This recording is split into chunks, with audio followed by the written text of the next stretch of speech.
ကျွန်တော်တို့ဒီနေ့ရတော့ဗျာဒီမီးလုံးလေးပြင်မှာပေါ့နော်မီးလုံးလေးပြင်မှာဆိုတော့ရမရတော့မသိဘူးပေါ့ဗျာဒီမီးလုံးလေးကိုကျွန်တော်တို့ပြင်ကြည့်မယ်ပထမဆုံးသူ့ကိုဖြုတ်မယ်ပေါ့ဒီမှာကုတ်ထားတာလေးတွေရှိတယ်အဲ့တော့ကုတ်ထားတာလေးတွေကိုကလန်းလိုက်မယ်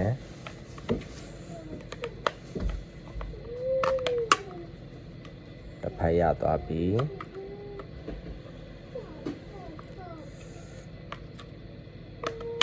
နောက်တစ်ဖက်ရသွားပြီရသွားပြီရသွားပြီရသွားပြီအကြတော့ဒီမှာတော့မီးကျွန်းထားတာတွေ့တယ်ပေါ့နော်အကြတော့ရော့ပြီโอเคကျွတ်သွားပြီပေါ့နော်အဲ့တော့ဒီကကျွတ်သွားပြီဆိုတော့ဒီလိုအနေထားလေးမြင်ရတယ်ပေါ့ဗျာမြင်ရတယ်ဆိုတော့ဒီမှာပေါက်ထားတာဟုတ်ကဒီကပေါက်ကပါလာလေအဲ့ဒါမှတွေ့ရတာလို့ပြောနေအကြတော့ဒီကောင်ဘယ်လိုထုတ်မလို့ဘယ်လိုထုတ်မလို့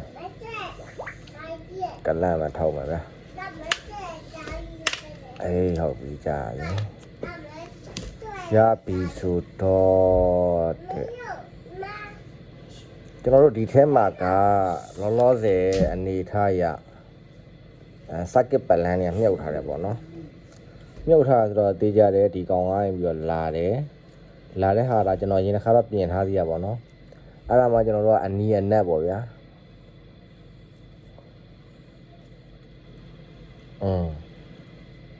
အနီးအနက်ရှိတယ်အနီးအနက်ရှိရဆိုတော့တဲ့ကဲပါပဲနေကျွန်တော်ဒီမီလုံးလေးတွေပေရလေးတွေကောင်းလားမကောင်းလားဟိုကျွန်တော်တို့ဟောပါပေါ့နော်အနာလောမီတာလေးနဲ့ကျွန်တော်တို့တိုင်းကြည့်မယ်ထုံးစံတိုင်းမယ်အနာလောမီတာမှာအနီးတစ်ချောင်းနဲ့တစ်ချောင်းရှိတယ်ကျွန်တော်တို့ထားမှာကအမြောက်1ပေါ့ on scale မှာ omega လို့လည်းခေါ်တယ် on scale လို့လည်းခေါ်တယ် on scale မှာပေါ့နော်အဲ on scale မှာကျွန်တော်တို့ရဲ့အမြောက်1ကိုထားမယ်ပူကြည့်မယ်လက်တံတက်မယ် okay တက်တယ်အဲတော့ကျွန်တော်တို့ကြည့်အောင်ဒီမီလုံးလေးကောင်းလားမကောင်းလားပေါ့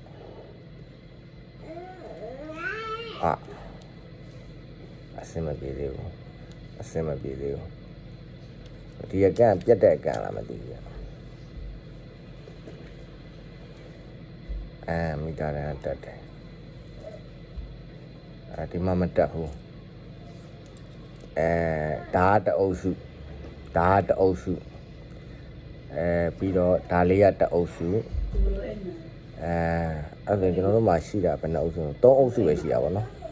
3အုပ်စုမှာတအုပ်စုကမလင်းဘူးအဲ့ဒါဒီအုပ်စုပဲဖြစ်ရမယ်ကျွန်တော်တို့ချက်ထပ်ပြီးတော့စမ်းကြအောင်လို့ပေါ့နော်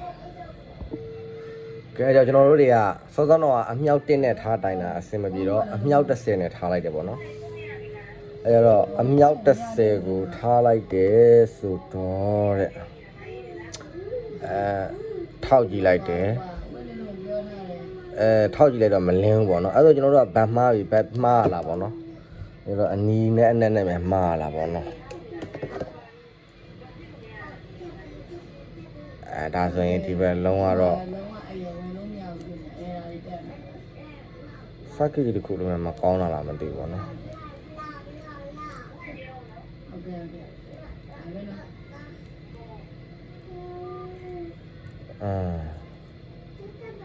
โอเค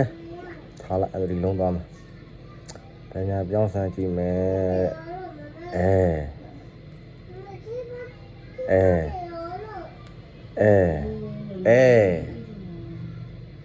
ဟုတ်ပြီโอเคအဲ့ဆိုကျွန်တော်တို့ဒါလေးကကောင်းတယ်ပေါ့နော်အဲ့ဒီဘက်ပတ်လန်ကကောင်းတယ်ပေါ့နော်ကောင်းတယ်ဆိုတဲ့အတွက်တိတ်လေးဒါမှတ်သားလိုက်ကျွန်တော် city marker လေးရှိရင်တော့ city marker လေးနဲ့မှတ်ထားပါဗျာကျွန်တော် city marker လို့ဆိုတော့ရှာတာမတွေ့တော့ဒါကောင်းတယ်ပေါ့ဗျာ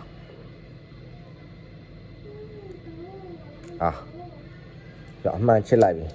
အဲကြတော့ကျွန်တော်တို့ပြန်ထောက်ကြည့်မယ်အနီးကဒီဘက်အနက်ကဒီဘက်အခြေလေးကိုမိအောင်ထောက်လိုက်တော့ကျွန်တော်ဘယ်နှလုံးလင်းလာတော့ဆိုတော့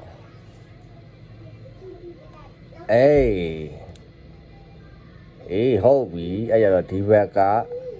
တအုပ်စုကလင်းလိုက်ဒါဆိုရင်ဒီရဲ့ချမ်းကောင်းတယ်အဲ့ဆိုရင်နောက်တစ်ချမ်းထပ်ပြီးစမ်းကြည့်မယ်အဲ့ဒါဒီတအုပ်စုပေါ့နော် အဲ့ဒီတော့စုကောင်းသေးလားစမ်းကြည့်မယ်ဟိုးဒီတော့စုကလည်းကျွန်တော်တို့အမြောက်တန်းနဲ့ထားတယ်ခွတ်တယ်အဲ့ကြတော့လောလောဆယ်ကျွန်တော်ထဲမှာရှိတယ်ဈေးနှုန်းတိတ်လို့ခေါ်တာပေါ့နော်ဈေးနှုန်းတိတ်လေးနဲ့ထက်ကတ်ထားလိုက်မယ်ဒါလည်းကောင်းတယ်ပေါ့နော်ဒါဆိုသိကြတယ်ကျွန်တော်တို့ပြတ်တာဟိုဘက်ပိုင်းနဲ့တူတယ်အဲ့တော့အုပ်စုက3အုပ်စုရှိတယ်ပေါ့နော်အဲ့ဒီဘက်အုပ်စုကောင်းတယ်ဒီအုပ်စုကောင်းတယ်ဒီအုပ်စုကကောင်းလားမကောင်းလားတစ်ချက်ရှိုးလောက်အောင်မယ်ပြန်တိုင်းတော့အနီးနားကโอเคအနီးနားကအဲ့တိုင်းဆိုတော့တိုင်းကြည့်လိုက်မယ်လက်တန်တော့တက်တယ်မရဘူးဗျာမလင်းဘူးဗျာမလင်းဘူးဗျာမလင်းဘူးဗျာမလင်းဘူးဗျာမလင်းဘူးဗျာမလင်းဘူးဗျာမလင်းဘူးဗျာဒီကောင်တွေကကြတော့ဗျာဒီခလဲကောင်မှာကြီးတော့ဒီမှာမျက်စံလေးတွေပေါ့နော်ခလဲကောင်မှာမီးသီးလေးတွေပြက်နေပုံရတယ်ပေါ့နော်အဲကြတော့ဒီအန်လီလေးတွေကကျွန်းနေတယ်ပေါ့နော်ကျွန်းနေရဆိုတော့ဘယ်နှလုံးကျွန်းလို့ဆိုတော့ဒီမှာလဲမျက်စံလေးမြင်ရတယ်တဲ့ဆိုဒီလုံးကျွန်းတယ်ပေါ့နော်ဒီလုံးနဲ့ကျွန်းတယ်ဒီလုံးတိုင်းကျော်တယ်ဒီလုံးနဲ့မီးမလင်းအဲကြတော့သိကြတယ်ဒီလုံးတွေကုန်လုံးကျွန်းတယ်ဆိုတော့ကျွန်တော်တို့မကျွန်းတာဆိုလို့ဒီအုပ်စုနဲ့ဒီအုပ်စုနှစ်အုပ်စုပဲကောင်းတယ်ပေါ့နော်အဲကျွန်တော်နှစ်အုပ်စုကိုအစနဲ့စပြီးတိုင်းကြည့်လိုက်မယ်โอเคသေးလားလို့ဒါကအနီးစမ်းကြည့်ရပါဗျာအနီးဒီမှာငုံရင်တိုင်းလိုက်လို့ရတယ်ဗျတော့တက်မလားရော့ကွာပဲအမြောက်30ထားကြည့်လိုက်ဗန်မြန်မာနေသလားပေါ့နော်ပြန်လျှော့လောက်အောင်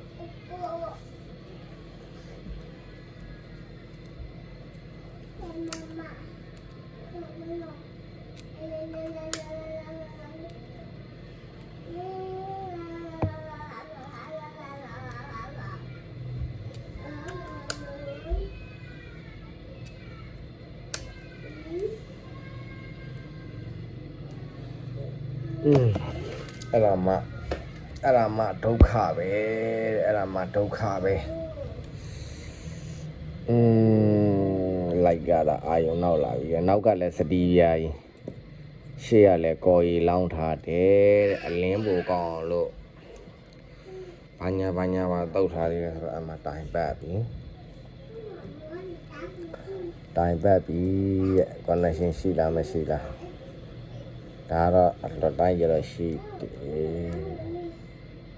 ဒီကခုကပြက်မြန်းပြက်သွားတာလားမီးသီးလေးတွေတစ်ခါဖြတ်ဆန်းပဲ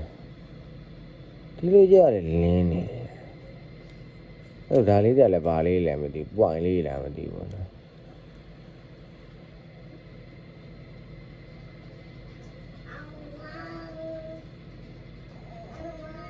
စမ်းကြည့်လိုက်မယ်ကျွန်တော်တို့ဆရာပြောတယ်ပတ်စံပေးရမှာမဟုတ်တော့ဘောနော်စမ်းကြည့်ရပါတော့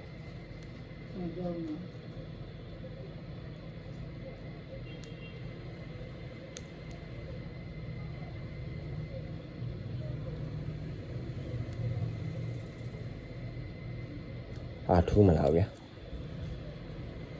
အဲ့ကြတော့တကယ်ဒီထဲမှာပြက်တဲ့အလုံးရှိနေကျွန်တော်တို့ပြက်တဲ့အလုံး join လို့ရသေးအခုဟာကအလွတ်ကြီးလို့ဖြစ်နေတယ်ကဲအဲ့ကြတော့ကျွန်တော်နောက်ဆုံးစစ်ဘက်ထရီနဲ့ထားလိုက်စမ်းကြည့်မယ်ဘက်ထရီနဲ့ထားလိုက်စမ်းကြည့်မယ်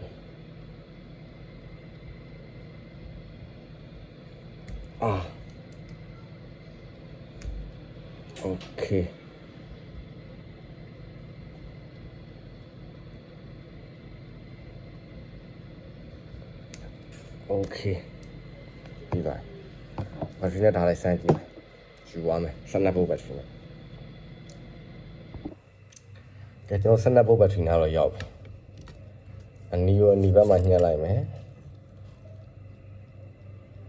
โอ้ဟာမိတ်တော့ဟာအဲ့ဒါဟုတ်တော့မဟုတ်သေးဘူးကွာ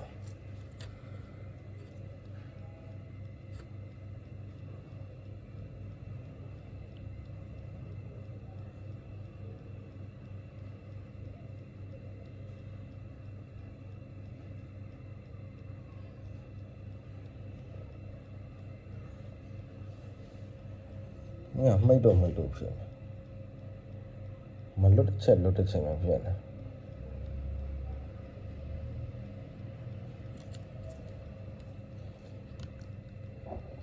ကဲမီးဒီလေးရတော့ဗျာမီးတစ်ချက်ဖြစ်နေတယ်တဲ့အဲကျွန်တော်နည်းနည်းပါးတော့ကိုစမ်းညံစမ်းရှိတော့လောက်ကြည့်ကြအောင်လို့ပေါ့ဗျာ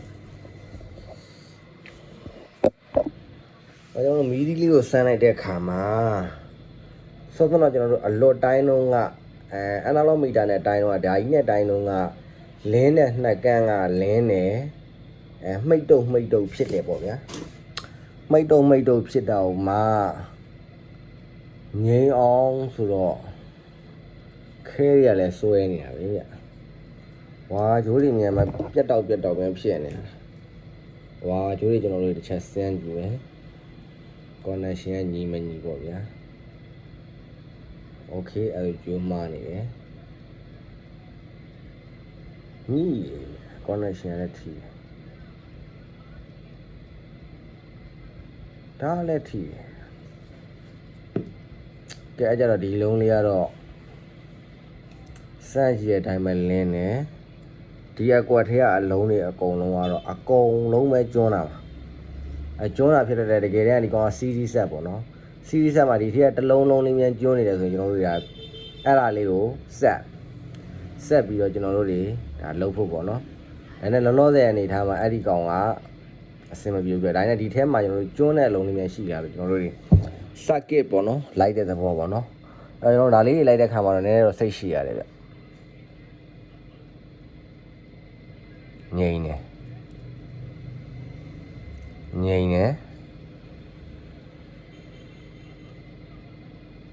ငိမ့်နေဘယ်မီးဒီကြောင်လို့ရောစမ်းမယ်ဗျာ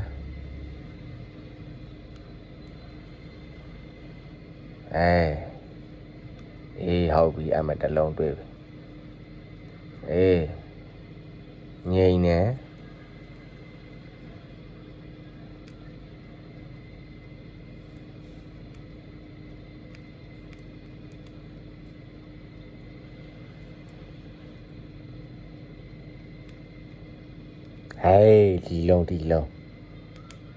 ဟေးဒီလုံးတွေ့ပါပြီ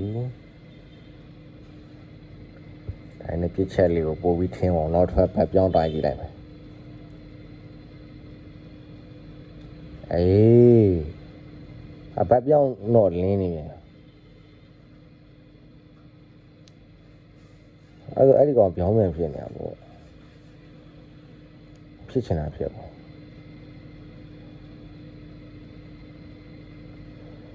နောက်တစ်လုံး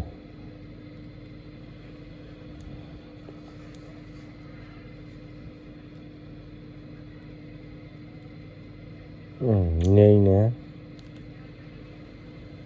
ဟိုကကျွန်တော်တို့မီဒီယာ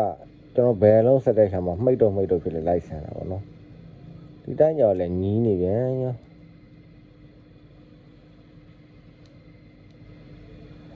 ချမ်းမကြော်တော့မှာโอเคညီးနေပြန်ရော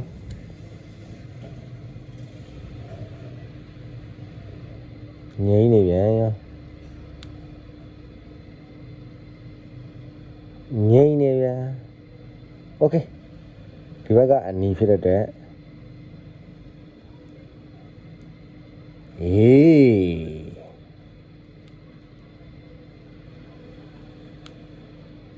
ဟာအေးအဲ့လိုမဟုတ်လေ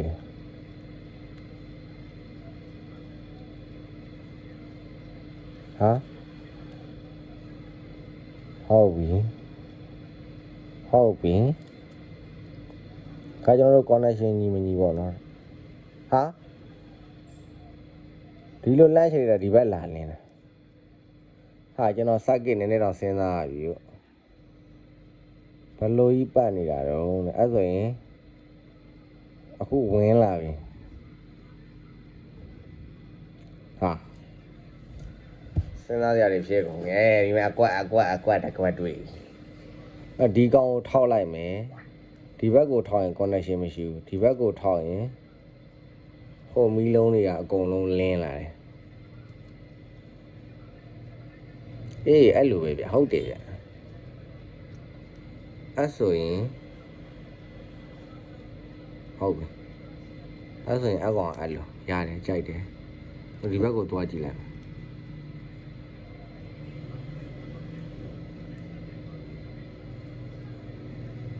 ဒီဘက်ကြလည်းအဲ့လိုပဲ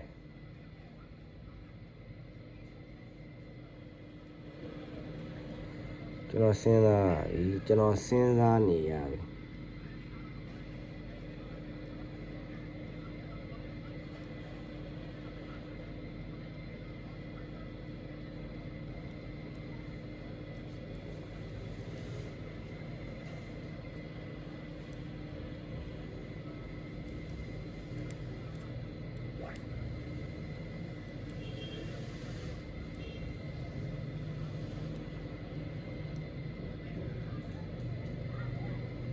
ဒီကောင်နဲ့ချိန်ဒီကောင်လင်းတယ်ဟုတ်ပဲရတယ်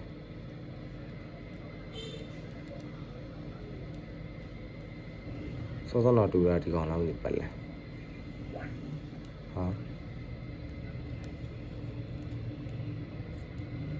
ဟာဆိုင်နေတော့မျက်စိတောင်လဲလိုက်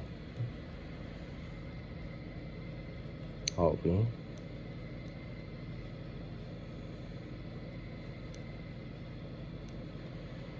ဒီနှစ်ခုက line တူတယ်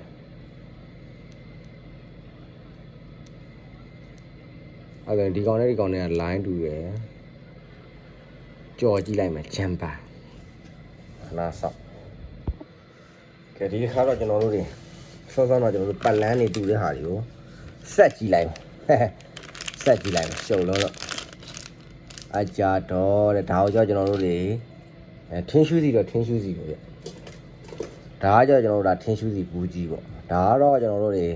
လိုအပ်တဲ့နေရာလေးကိုပဲကျွန်တော်တို့စော်ချင်တာဖြစ်တဲ့အတွက်ဒါလေးပေါ့နော်ဒါကတော့ကျွန်တော်လိုအပ်တဲ့နေရာလေးကိုဆေးထိုးအပ်နေနဲ့ညှစ်ထုတ်တာဒါကတော့ကျွန်တော်ပစ္စည်းတွေကမရှိလဲဟိုဟာလေးနဲ့သုံးလဲရပါတယ်ဟာဒါဘယ်လိုဖြုတ်ဆိုတော့ဒီလိုဖြုတ်โอเคဖြုတ်ပြီးသွားပြီဒါကျွန်တော်တို့ခေါင်းပေါ့နော်ဒါဆိုရင်ကျွန်တော်ပါကင်ဖုတ်ပေါ့ပဲဒီရဲ့ပေါက်ကနည်းနည်းကြီးတယ်ဆိုတော့နောက်တစ်ပိုက်ပဲအောင်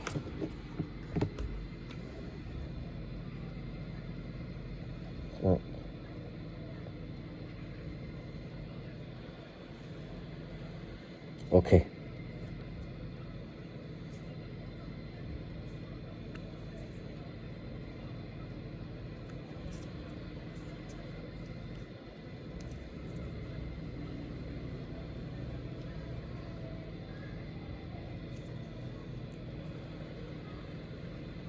ဟာ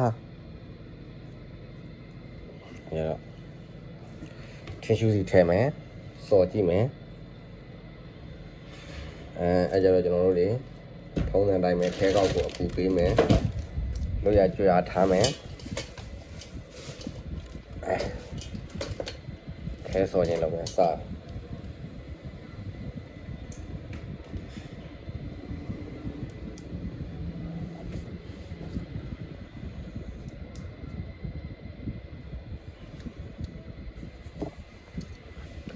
အဲ့ကြကျွန်တော်တို့တွေ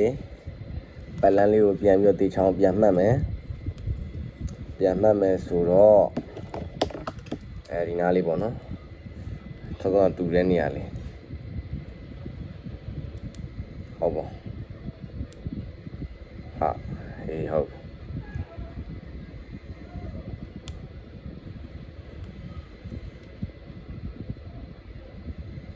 ီနားနဲ့လှမ်းကြော်โอเคအနာနဲ့လှမ်းကြော်မယ်ဆိုတော့ဒါလေးကကျွန်တော်တို့ဂျမ်မာကျိုးပေါ့ဗျာ ဒီကျိုးမရှိလည်းဘာဖြစ်အောင်ဒါကတော့ကျွန်တော်ကတော့ဖုံးပြတဲ့ခါမှာသုံးတော့အလွယ်ရှိနေတော့ကျွန်တော်ဒါလေးနဲ့သုံးမယ်ဆိုပြီးတော့စိတ်ကူးလိုက်တယ်ခဏလေးအစားရှာလာအောင်ဒီကောင်လေးကပါကင်လေးကဒီဘက်ကကတ်လာတယ်ဒီတိတ်လေးကိုခွာလိုက်မယ်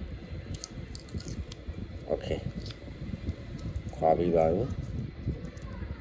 ခွာပြီးတော့ဆိုတော့ဒီမှာကျိုးလေး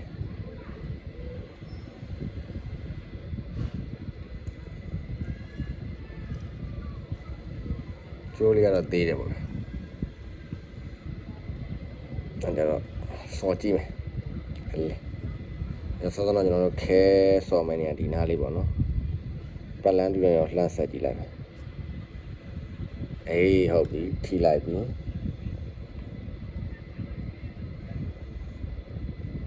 โอเคထိလိုက်ပြီခဲခွေ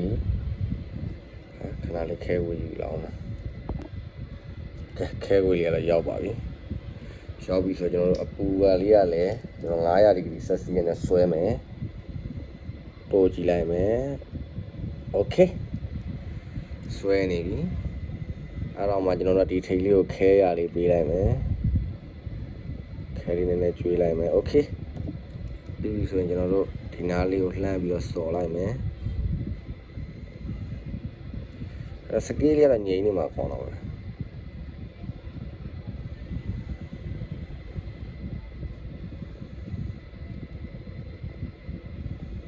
โอเคကျွန်တော်တို့တွေဒါခဲစော်တဲ့ချိန်မှာ let's get ကွတ်သွားပြီပေါ့ဗျာဆောစောမှာကျွန်တော်ဂျာမနီကလေးကျွန်တော်တို့တူတဲ့နေရာလေးပြန်တိုင်းကြည့်လိုက်တော့ဒီနားလေးနဲ့ဒါလေးလုံးလေးစမ်းโอเคဟုတ်တယ်ကျွန်တော်တို့တိုင်းလိုက်မယ်ပိုးနေလည်းမအားဖြစ်ဘူးပိုးတော့ပိုးကောင်းအောင်โอเคဖြတ်လိုက်ပြီဒီမှာတော့မြင်ရလာတော့မသိဘူးပေါ့နော်အဲ့ဒါလေးနဲ့ကျွန်တော်တို့ဒါလေးနဲ့ကိုဆက်ပေးမယ်အခြေလေးနဲ့အဲ့ကြတော့ကျွန်တော်တို့အဲ့ဒီအခြေလေးနေရာကိုခဲလေးသွားလိုက်မယ်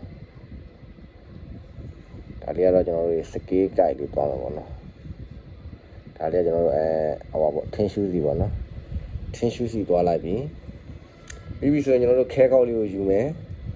ဒီထိတ်လေးကိုခဲလေးနည်းနည်းလေးကျွေးလိုက်မယ်ဒီကောင်လေးကလည်းထင်းရှူးစီလေးပါမှအဆင်ပြေမဲ့ပုံနဲ့ဖြစ်တဲ့အတွက်ထင်းရှူးစီလေးဆွတ်လိုက်မယ်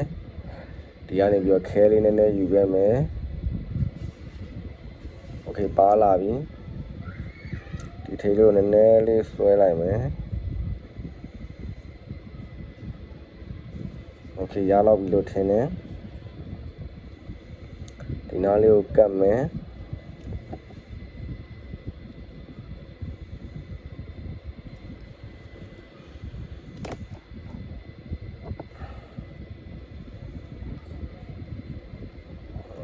ဒါလေးကတေးသေးလေးဆောရတာဖြစ်တဲ့အတွက်အတန်းနိုင်ဆုံးလက်ငိမ်လေးကောင်းလေးပေါ့ဗျာ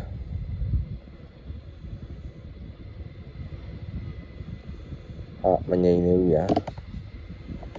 ပြန်ဆွဲမယ်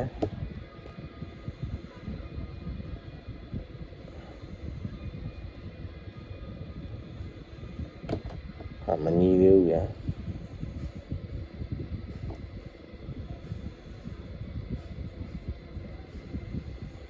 မရဘူးဗျခဲနေနေနေတယ်ရောဝါနည်းနည်းလေးထည့်ပေးလိုက်မယ်တဲ့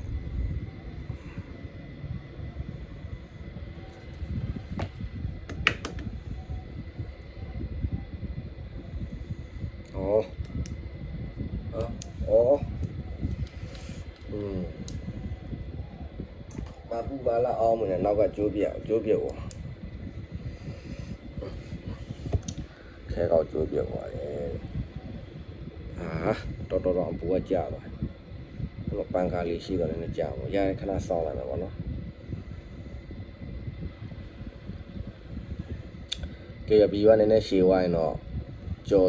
ကြည့်တော့ပါဗျာဆန်ညက်ကတော့လုံးပြီတော့โอเค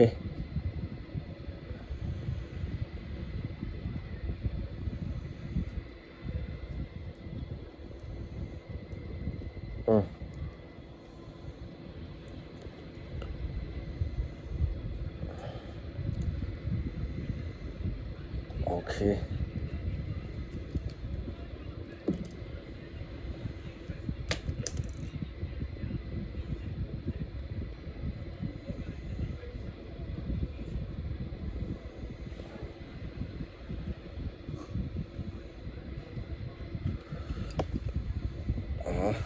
Còn cả còn mà hết.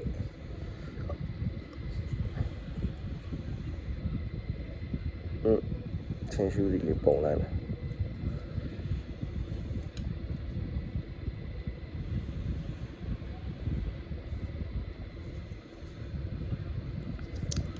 Còn đi làm gì?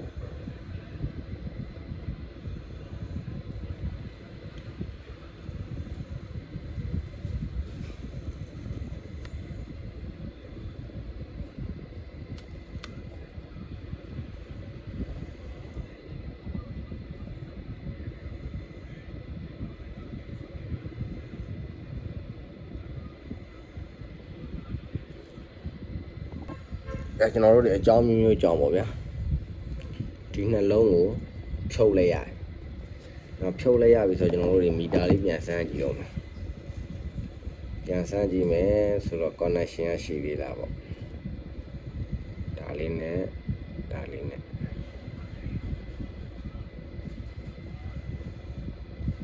Con này xin là xí đâu.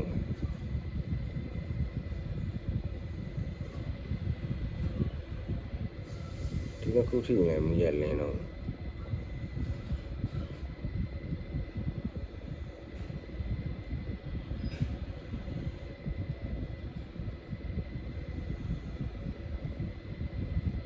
Ok.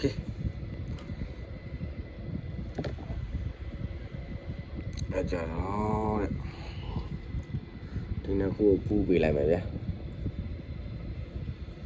Giờ đó con này nhìn pu bị lại. Cái lo mì gì là biết rồi này rồi này, ở đây này pu lo ya đấy, bởi vì ở đây chỗ này lâu này liền. Thiên su gì đó cũng bảo là lấy này tôi đã cho nó đó. Lấy này phải to lại đâu. Ok.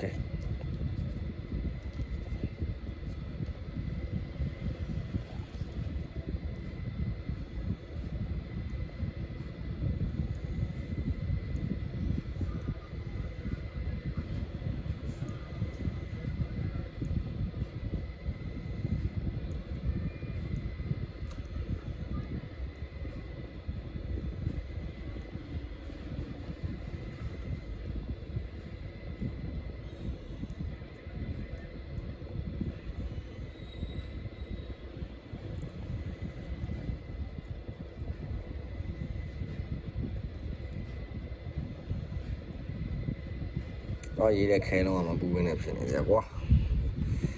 Khai không mà xem mà phải đợi mẹ. Yo quá kìa. Khai không ai lọp chuyện.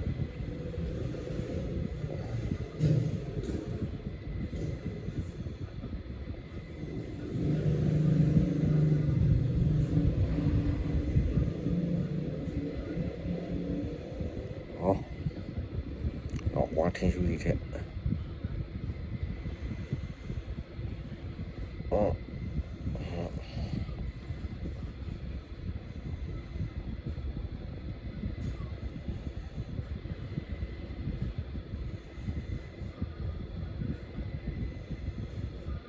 Helle. Thì nó đi pu lại rồi đấy. Pu lại vì rồi thầy lia pu toàn. Cả series một đồ pu bìa nó. Pu lại toàn. Pu bìa thì con mà chèm mà đấy thầy bị dọa bị lại đó mà.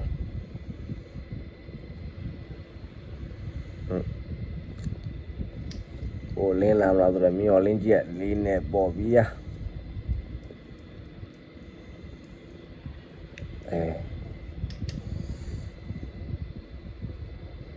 Rồi ông mà có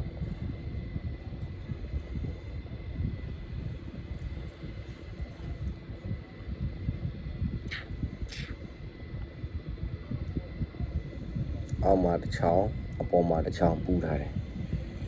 Cho nó điပြန်တိုင်းကြည့်မယ်မီးလင်းသေးလားပေါ့ကောင်းသေးလားပေါ့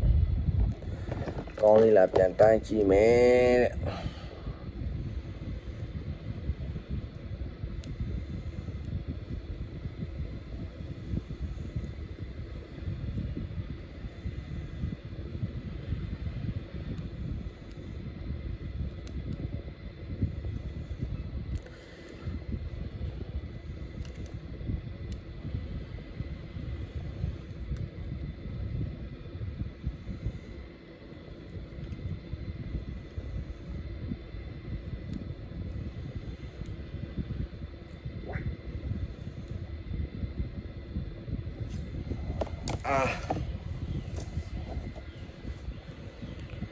ဟုတ်နည်းနည်းတော့လွဲနေပြန်ပြီတဲ့နေဒီကမှလင်းတော့ပြန်ဘူးတဲ့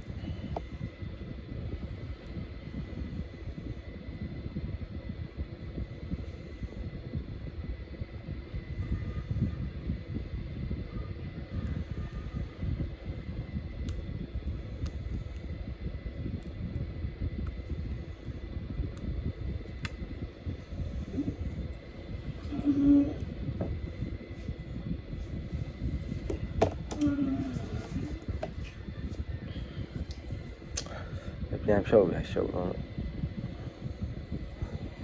ရှုပ်ကတော့လွယ်ကနာမင်းနဲ့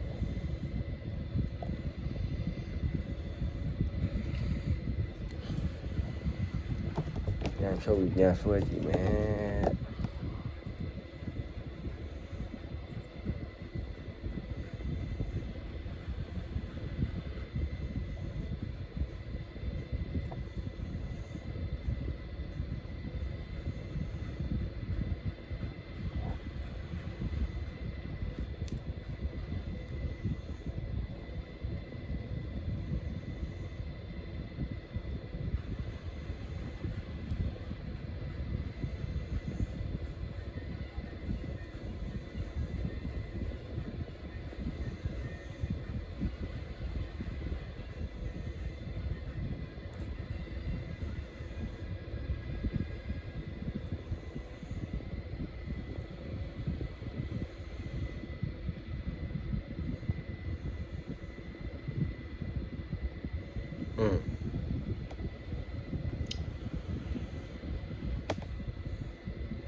ဒီဘက်နဲ့ချိန်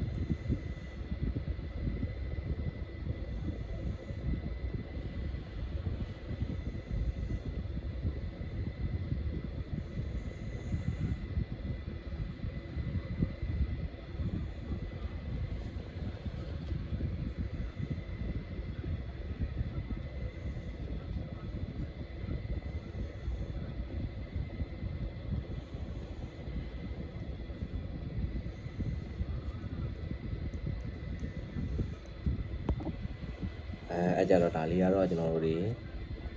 ကြော်လိုက်တယ်ပေါ့ဗျာအဲ့တော့ကြော်လိုက်မယ်ခွာလိုက်မယ်ဒီဘက်ကတော့မီးသီးတွေတော့အကုန်ကျွန်းသွားတာဖြစ်တဲ့အတွက်ဒီဘက်ကတော့ဘာမှပြင်မရတော့ဘူးဗျာအဲ့တော့ညက်ဖြတ်ပလိုက်လဲရရပါတော့ဒီကောင်ကမီးသီးတွေအကုန်ကျွန်းဒါကမီးသီးတွေဘာမှမကောင်းတော့တလုံးမှမလင်းတော့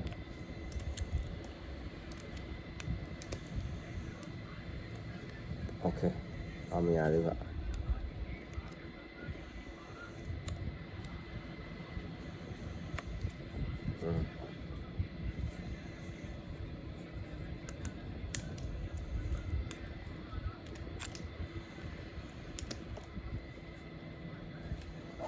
ီကမီးကြီးကအကုန်ကျွန်းပေါ့နော်ဒီဘက်ကတော့ဒီကအကုန်ကျွန်းဒီကောင်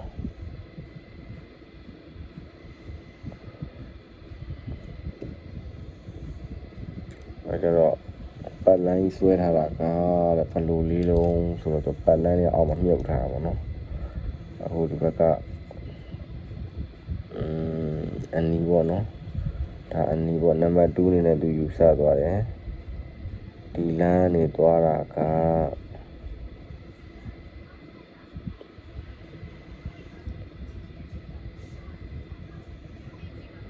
ဒီသွားတယ်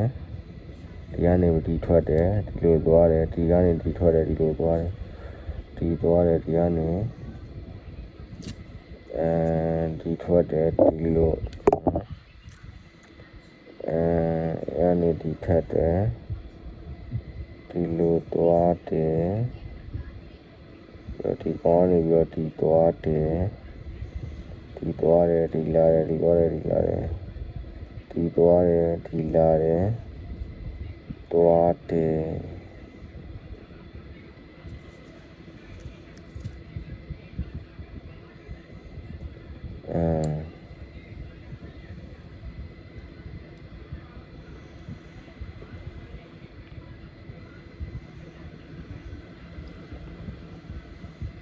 ကျွန်တော်သွားတယ်အဲ့လိုပတ်လန်းလေးတော့မြုပ်ထားပါတော့ဒါကြတော့ဒီထက်မှတော့တိတ်မကြည့်ဘူးပေါ့အဲ့ကြတော့ကျွန်တော်အိမ်မှာရှိတဲ့မီလုံးလေးတွေတကယ်လို့တစ်လုံးတစ်လီပဲကျွန်းနေတယ်ဆိုရင်တော့ပြင်လိုက်ပါဗျာအခုကကျွန်တော်တို့တွေဒီဘက်ကဟာကြီးအကုန်လုံးပြက်တယ်ဒီဘက်ကဟာလေးကလည်းပြက်ချင်တယ်ပေါ့နော်ဘာလို့ဆိုတော့ကျွန်တော်တို့စောစောကမီးရွာလို့လည်းကျွန်တော်မှိတ်တုံနေဆိုတော့ကျွန်တော်ကတော့မပြင်တော့ပါဘူးပြင်လို့လည်းရမယ်မထင်ပါဘူးအဲတော့ဒီထက်မှကျွန်တော်လည်းဆရာကြီးတွေတကယ်လို့သိတယ်ဆိုရင်တော့ပြောပြပါပါဒါကတော့ဒါလိုက်ဆက်နှပ်ဖို့မီးပေါ့နော်မီးလုံးလေးဝယ်ထားတယ်ပထမဆုံးအကုန်လင်းတယ်လင်းနိုင်ပြီးဒီဘက်တစ်ချမ်းကြီးမဲသွားတယ်ဒီတိုင်းဆက်လင်းနေတယ်အဲ့ဒါရင်ပြီးတော့ဒီတိုင်းမှာပေထုံးထားတဲ့ဓာတ်ကြီးတစ်ခုလုံးကမှိတ်တုံနဲ့ဖလက်မီးတွေလင်းသလိုဖလက်ဖြစ်နေတယ်ဖြုတ်ပြီးစစ်ပြီးတော့ဆင်းပြေသေးတယ်ပေါ့နော်သူ့ရဲ့လမ်းကြောင်းလေးကအဲ့လိုနဲ့ပဲကျွန်တော်တို့တွေပြန်ဆန်းကြည့်သေးတယ်စစ်လို့ဆန်းလို့ okay လားဆိုတော့ဆန်းတော့လေအဲ့လိုမျိုးလေးဖြစ်တတ်တယ်မျက်စိနောက်သွားပါပြီအဲ့တော့ကျွန်တော်မီးတစ်လုံးကို2500 3000နဲ့ပဲပေးဝယ်ကြပါစို့တော့ဒီမီလီကတော့ပြင်ရတာအဆင်မပြေပါဘူးအဲကြတော့နောက်ဒီထက်ကောင်းတဲ့ဗီဒီယိုလေးတွေရိုက်နိုင်ဖို့ထပ်ပြီးကြိုးစားပါအောင်မယ်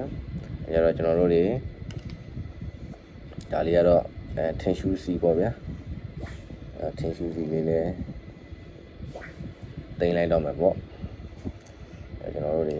ဟိုကပိတ်ကရပါပြီဟုတ်ပြီအဲကြတော့ဒီနေ့ကျွန်တော်နောက်တစ်ခုလေးထပ်ပြောချင်တာကကျတော့ဥမာထားပါလို့ကျွန်တော်တို့ကြောက်လှဲ့ပေါ့နော်ကြောက်လှဲ့ရန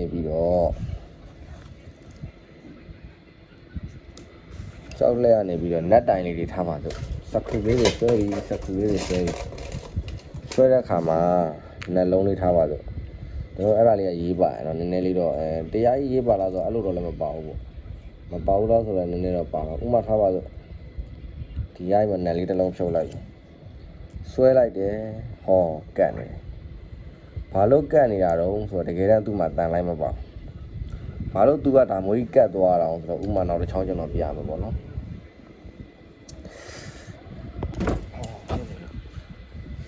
အဲကြတော့ဒီနေ့ကတော့ကျွန်တော်တို့တွေပေါ့ဗျာ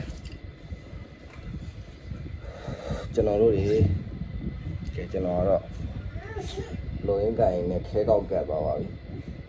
ပြီးတော့ပူလိုပဲဖြစ်သွားမှာမသိဘူးကထားလိုက်ပါတော့အဲကြတော့ဥမာထားပါဆိုကျွန်တော်တို့တွေ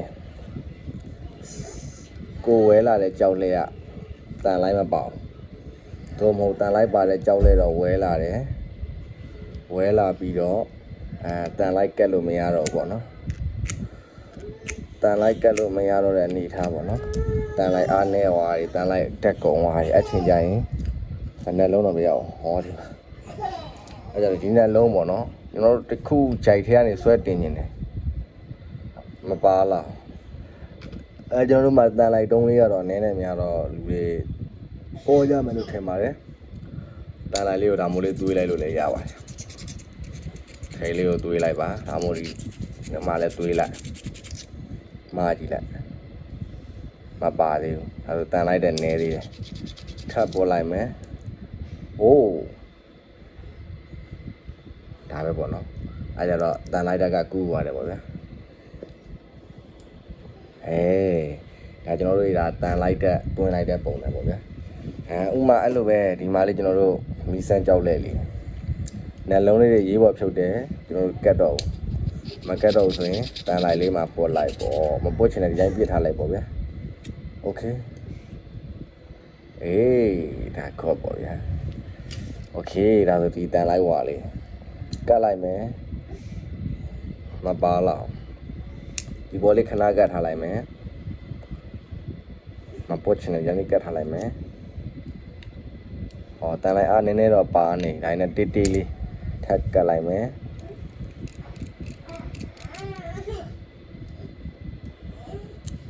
မပါရင်လို့ဖြစ်နေကဲရှုပ်ပါတယ်ကွာမြန်အောင်ပို့ပေးလိုက်မယ်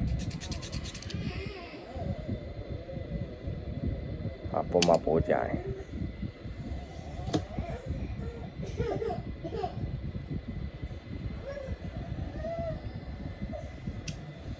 ရှေ့မှာတော့ခဲကောက်တွေကတ်ခံမယ်ဆိုတော့ကြောင့်သူများတွေကိုခဏခဏတတိပေးခဲ့တယ်ဒီခါတော့ကျွန်တော်ကိုယ်တိုင်ပထမဦးဆုံးချင်းခဲကောက်ကတ်ခံမှုသွားပါပြီကဲနောက်ဆုံးမရတဲ့အဆုံးရင်တော့ဘယ်လိုလုပ်မလို့ဆိုတော့ဒီတိုင်းပေါ့ဗျာဒါလိုက်ပေါ့တန်လိုက်ကိုကြောက်လက်မှာကတ်လိုက်တယ်ဒါဆိုရင်တော့တေချာပေါက်ပါပါအဲဒါမျိုးလေးကြာလေးကတ်ထားရင်လည်းသူ့ဖောင်သူတန်လိုက်တက်လေးဝင်သွားပြီးတော့ဒါကြောင့် net ထိုးခြင်းတဲ့နေရာလေးကိုတေချာချိန်ပြီးတော့ထိုးခြင်းလည်းအလွယ်တကူထိုးလို့ရသွားပါပြီ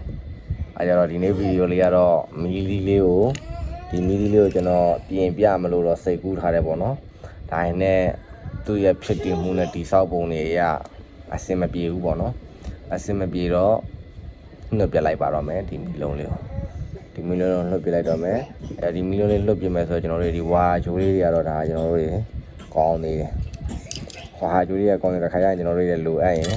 အတူထွာလေးတွေကစလိုလိုက်အဲကြောင့်ကျွန်တော်ဒီဝါဂျိုးလေးကိုတော့တင်ထားလိုက်ပါမယ်ဝါဂျိုးလေးတင်ထားလိုက်မယ်ဒီမီဒီကတော့ဒါကျွန်တော်တို့တွေမလိုတော့ဆိုတော့သုံးမရတာဟုတ်ဗျအဲသူကလည်းဒီပြန်လုံးလိုက်မယ်ရောပြန်ကတ်လိုက်မယ်ဒီနေ့ကတော့မီဒီလေးပြင်နေဆိုရင်လည်းမအောင်သွားပါဘူးဗျာအဲကြတော့မအောင်အောင်မဲ့လူကျွန်တော်ဒီမိတ်ဆွေတို့ကျွန်တော်ကထပ်ပြီးတော့ဗာလေးမြန်ပေးရမလို့ဆိုစဉ်းစားလိုက်တော့တန်းကြွကြတာဗျဒီကြောက်လဲဝါကတော့တန်တက်နဲပုံရပါတယ်နော်ဒီလိုကြတော့ခေါ်သွားတယ်ဒီကောင်တွေကတော့အဆင်ပြေတယ်ပေါ့ဗျာခဏလောက်ကတ်တာနဲ့ကိုတန်လိုက်ကပြန်ဆွဲသွားတယ်အဲ့တော့ကျေးဇူးတင်ပါတယ်နောက်နေ့လေဘခုတုဒရပွဲနီလန်လေးတွေတစုံတရာလေးတွေကျွန်တော်တို့ထပ်ပြီးတော့ပေးပါအောင်အဲကြတော့ကျွန်တော်တို့တွေတန်လိုက်တက်ပေးတဲ့အနေနဲ့အကောင်းဆုံးကတော့ကြောက်လက်မှာပဲကျွန်တော်တို့သုံးနေတဲ့တန်တဲ့ပစ္စည်းတွေအကုန်တွင်းထားလိုက်ဒါဆိုချိန်တိုင်းသူလည်းတန်လိုက်ဖြစ်သွားလိမ့်မယ်အဲဒါလေးကတော့ကျွန်တော်တို့တွေကော်ထိုးဖို့အတွက်ပေါ့နော်အဲကြောင့်လောလောဆယ်ကတော့ဒီနေ့ကတော့မအောင်မြင်သွားပါဘူးကျွန်တော်ဒီနေ့မိတ်ဆွေတို့ကျွန်တော်ကတော့ဗာလေးပဲ sharing လုပ်ရအောင်ဆိုတော့တန်လိုက်တက်ကုန်နေတဲ့ကြောက်လက်တွေတန်လိုက်လုံးဝမပါတဲ့ကြောက်လက်တွေအဆင်ပြေအောင်လေးနဲ့ဂျမ်မာကျိုးဝေးလေးနဲ့ဘလို့ဂျမ်မာကျိုးရတဲ့ဆိုတဲ့အကြောင်းလေးဒီလောက်ပဲပါသွားပါတယ်အဲ့တော့ကျေးဇူးတင်ပါတယ်အားလုံးနောက်ဒီထက်ကောင်းတဲ့ဗီဒီယိုတွေနဲ့ပြန်လည်ဆုံတွေ့ပါအောင်မယ် Bye bye see you